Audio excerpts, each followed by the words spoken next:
আম্মা, আপনার বউকে বলেন রান্না বান্না করতে, খিদা লাগছে। মা, আপনার ছেলেকে বলে দেন আমি কোনো রান্না বান্না করতে পারবো না।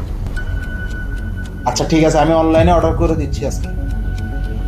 না বাবা থাক, টাকা বেশি খরচ হবে, দরকার নাই বাইরের থেকে অর্ডার দেওয়ানোর। ও করতে পারবে না যখন আমি করে আনতেছি। দুপুরও তো ঠিকই ছিল, এখন আবার কি হয়ে গেল কি জানে।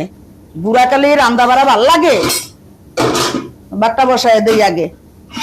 আমিন, আমিন, খানা রেডি হয়েছে, কিরে কই গেল?